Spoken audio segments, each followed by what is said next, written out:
2026 നിയമസഭാ തെരഞ്ഞെടുപ്പ് മുന്നിൽ കണ്ട് ഇന്ദിരാഭവനിൽ നടക്കുന്നത് അടിയന്തരമായ നീക്കങ്ങളാണ്. രാജ്യത്ത് ആദ്യമായിട്ടാണ് ഇത്തരത്തിലൊരു നീക്കം ഒരു മുഖ്യധാരാ പാർട്ടി കൈക്കൊള്ളുന്നത് എന്നതാണ് ഇവിടെ ഗൗരവകരമായ കാര്യം. ഒറ്റ നേതാക്കളെ പോലും വെറുതെ വിടരുത് എന്ന കർശന നിർദ്ദേശവുമുണ്ട്. എന്നാൽ ഇവിടെ താരം കോൺഗ്രസിൻ്റെ മുതിർന്ന നേതാവ് AK ആൻ്റണിയാണ്. മകൻ BJPയിൽ പോയി എന്ന് കരുതി ആൻ്റണിയെ ഈ പാർട്ടിയിൽ ആരും തള്ളിപ്പറഞ്ഞിട്ടില്ല. എന്നാൽ ആൻ്റണി ചിലതിനെ തള്ളിക്കളയുകയാണിപ്പോൾ.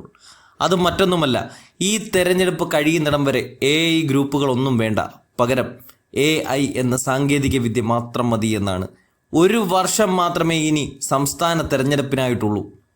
ഇവിടെ കൊല്ലം സമ്മേളനവും നടത്തി CPIM മുന്നേറുമ്പോൾ ഉത്തരേന്ത്യ നഷ്ടപ്പെട്ട കോൺഗ്രസിന് കേരളം അഭിമാന പോരാട്ടമാണ്. അതുകൊണ്ട് ഗാർഗയും രാഹുലും പ്രിയങ്കയും അടക്കം ഹൈക്കമാൻഡാണ് കേരളത്തിലെ തെരഞ്ഞെടുപ്പിൻ്റെ ചരടുവലികൾ നടത്തുന്നത്. അതുമാത്രവുമല്ല, സംഘടനാ ചുമതലകളിൽ നിന്നും സോണിയാഗാന്ധി വിട്ടുനിൽക്കുന്നു എങ്കിലും എല്ലാത്തിനും പിന്നിൽ സോണിയയുടെ ഉപദേശമുണ്ട്. ഇതും മറ്റൊരു അടയാളപ്പെടുത്തേണ്ടുന്ന കാര്യമാണ്. അതുകൊണ്ടാണ് മുതിർന്ന നേതാവായ ആൻ്റണിയെ തന്നെ ഇപ്പോൾ നേതാക്കന്മാരെ വരച്ച വരയിൽ നിർത്തി പുതിയ കാലഘട്ടത്തിൻ്റെ സാങ്കേതിക വിദ്യയോടൊപ്പം പിടിച്ചു കെട്ടാനായിട്ട് AI സാങ്കേതിക വിദ്യയിൽ പരിശീലനം നൽകുന്നത്.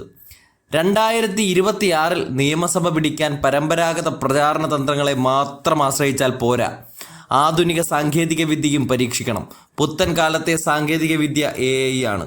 AI സംബന്ധിച്ച വ്യക്തമായ പരിശീലനം നമ്മുടെ നേതാക്കൾക്ക് ലഭിക്കണം. മുതിർന്ന നേതാക്കളെ പോലും ഒഴിവാക്കരുത്. അതിനായി KPCC മുൻകൈ എടുക്കണം. AI ബന്ധപ്പെട്ട് CPIM സംസ്ഥാന സെക്രട്ടറി MV ഗോവിന്ദൻ നടത്തിയ പ്രസ്താവനകൾ വാർത്തയായ നാളുകളിൽ ഒരു ദിവസം കോൺഗ്രസിന്റെ മുതിർന്ന നേതാവ് AK ആൻ്റണി സംഘടനാ ചുമതലയുള്ള ജനറൽ സെക്രട്ടറി M ലിജുവിനോടും ശാസ്ത്രവേദി ചെയർമാൻ പ്രൊഫസർ അച്യുത് ശങ്കറിനോടും പറഞ്ഞ വാക്കുകളാണിത്. ആ വാക്കുകളെ വെറുതെ തള്ളിക്കളയാതെ അതേ രൂപത്തിൽ മുഖവിലക്കെടുത്തുകൊണ്ടാണ് ഇപ്പോൾ പരിശീലന ക്ലാസുകൾ സംഘടിപ്പിക്കുന്നത്.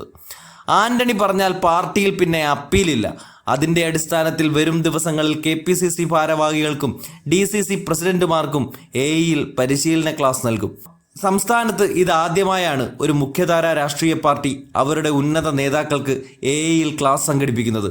രാഷ്ട്രീയ പ്രവർത്തനത്തിൽ നിർമ്മിത ബുദ്ധിയുടെ സാധ്യതകൾ എന്ന ആമുഖത്തോടെ AI ഉപയോഗിച്ചുള്ള ലൈവ് ഡെമോയാണ് ആദ്യം.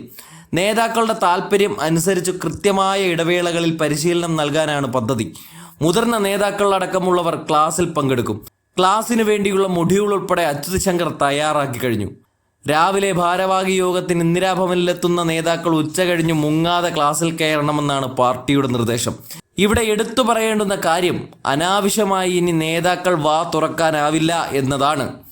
പ്രകടന പത്രിക മുതൽ ചാനൽ ചർച്ചയിൽ വരെ എന്ത് പറയണമെന്നുള്ള കാര്യങ്ങൾ വരെ ഇനി AI ആയിരിക്കും തീരുമാനിക്കുക. അതിനനുസരിച്ച് വാ തുറന്നാൽ മതി ഏത് കൊലകൊമ്പനായ നേതാവായാലും എന്നാണ് AK ആൻ്റണി എന്ന മുതിർന്ന നേതാവ് കേരളത്തിലെ കോൺഗ്രസ് നേതാക്കൾക്ക് നൽകുന്ന ഉപദേശം.